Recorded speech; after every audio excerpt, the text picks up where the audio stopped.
Hey guys, Furum here, and today I'm going to be testing my Aston Martin Valhalla at 4 stars in Asphalt 9 multiplayer. A while back, I made a video about this car at Golden Max in its max free try season. Now I'm going to be testing my own car, which I got to 4 stars in one of the main seasons, so we can see how it does against other B, A, and even S-class cars. Because I tested this car in Platinum League and up to actually a little bit in Legend League, so there are some Legend League races in this video, and I even faced some Yescos and other cars like that, so definitely stick around to see how this car does against those. Be sure to check out my YouTube Instagram, which I always link in the description if you would like to see what videos I'm going to be making before they come out. Also, I plan to stream this Saturday. We'll definitely try to get to Legend League in the current season before then, so definitely stay tuned for that. It will most likely be at 4:30 GMT. Like always, I'll be doing some multiplayer as well as the special events, and really anything else you guys would like to see in it. So I hope you all enjoyed the video. This first race here was against a lot of other high-end A-class cars,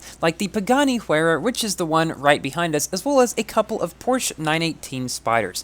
Now, this car, the Valhalla, is the new A-class king in events for sure. I also believe it is the new A-class king for multiplayer due to just how agile it is, how easy it is to drive overall, and it is the fastest car in A-class along with the 570S. They're super close to each other. I think the 570S might actually be a little bit faster, but in any case, this one is just really good all around. Its acceleration and nitro efficiency might not be the very best, but in terms of just an all-around good car, this is pretty much the best one you can get in Class A. And even at 4 stars out of 6, it is actually still pretty good. And I'm not entirely sure whether or not this car benefits more from slipstream or loses more from it. And I feel like I know kind of the answer to that. I think in Platinum League, it benefits from it because it is on the higher end of the top speed, and because its acceleration might not be quite as good as something like that of the Porsche 918 Spyder and other cars like that, it allows you to maybe get ahead in the beginning a little bit easier. Now, obviously, the acceleration isn't bad.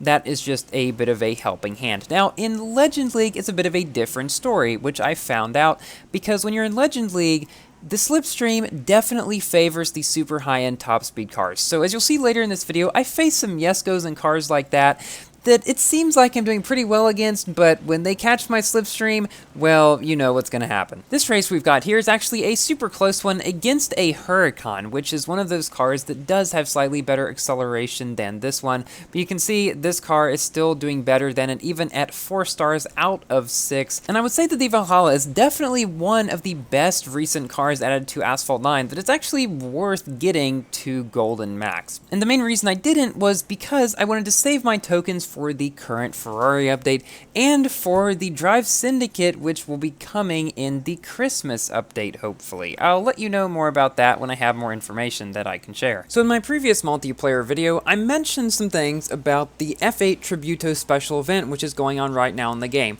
Apparently, I overestimated how good it is, when in fact, you can only get like 20-something blueprints through the event. Maybe more if you're lucky, but that's only half of the total number of blueprints needed to get the car, which is 50.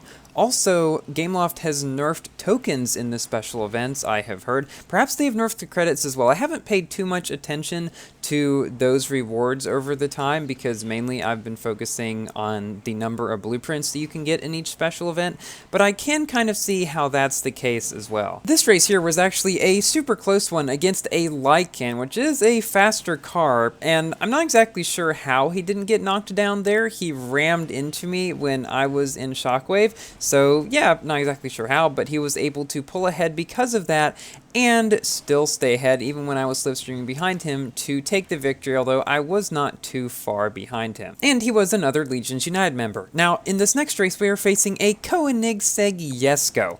Yes, the highest or one of the highest end S-Class cars, along with the Tuatara, on the Caribbean, which you might think is not a great track for the Yesco. However, you have to remember we are in slipstreams, so slipstream gives cars like the Yesco a gigantic advantage over what they normally would have, especially on a track such as this one that is not particularly geared toward cars that don't have great acceleration or nitro efficiency, because there's so many turns and things where, while the Yesco can get around them just fine, it's got got super good drifting, it just can't get up to that top speed that allows it to get ahead of other cars. It might only be able to get up to a top speed just about on par with them in most cases. Like, I was thinking I was pretty much home free here, just going around these final turns. I thought he was pretty far behind, but little did I realize he was actually the car. The Jesko is the one that is directly behind me. And I think he catches onto my slipstream some bit through here after going off that ramp, and he just comes up behind me like an absolute rocket, passes me at the very last second to come in first. Now, still a pretty good showing that I almost beat a Jesko in a 4-star Valhalla in slipstream, no less. And here we have another race on the exact same track, this time thankfully not against a Jesko, but against some other pretty good A-class cars. So back to talking about the special events for a little bit, I feel like there has been a lot of fluctuation in them over the course of Asphalt 9. Toward the beginning, we had the Sheeran event, which was a pretty good special event by today's standards at least, and then it kind of sort of went downhill from there until we got to kind of rock bottom, I would say, with the Jesko event.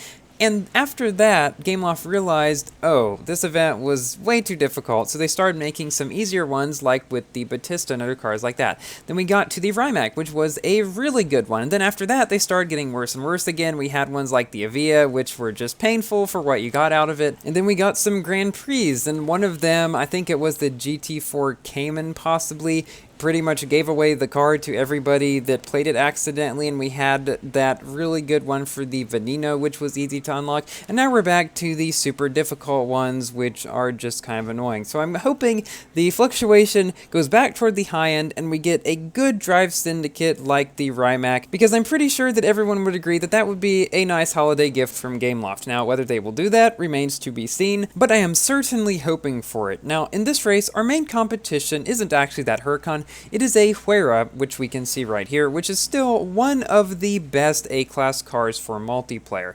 And although there are ones better than it, it's still one of the most popular because it's the one that the majority of people have at higher stars, 5 or 6 stars, at least compared to the numbers of people that have other high-end ones like the Genti and the Aperta. Like, you basically never see those in multiplayer because most people who have them at lower stars. Like, I don't even have the Aculone. I have the Aperta at 2 stars, I think. So that's why the Huayras are still so popular. And I actually had a really good battle with him in this video. The only reason I didn't get knocked down right there was because I was slipstreaming, because I pretty much just hopped up on the wall and he pushed me against it. No way I would have survived other than that. I wasn't sure if I was going to be able to beat him. I decided to cut the corner a little bit closer than he did, and then shockwave. Unfortunately, he wasn't shockwaving after the turn, and I knocked him down. That was completely unintentional, though. And because instances like that have happened to me as well, where somebody inadvertently knocks me down when they're in shockwave just because I don't and they happen to run into me, that's why nowadays, when I'm right next to a lot of people, especially in a situation where I could get pushed to the side very easily,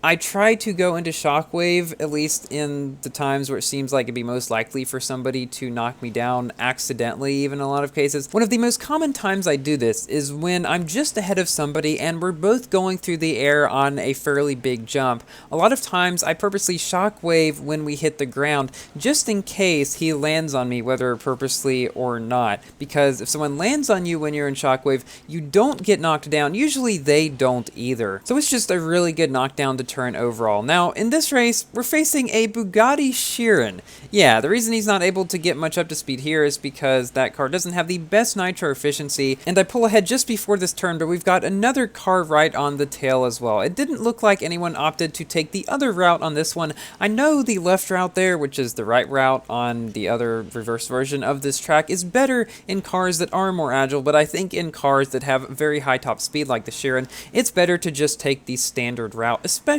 because of the barrel roll that you can go up to get a lot of speed after that, which is really good if you're in a high top speed car. Somehow I fended off the Bugatti Chiron and all the other cars that were right on my tail to come in first place in this race, and I was actually in Legend League in this race. That earlier race where I was with the Jesko, I wasn't actually in Legend, I was in Platinum League, but for some reason Gameloft likes to throw you in with a bunch of Legend League cars when you're in Platinum. Makes no sense, it just makes it harder to get to Legend League.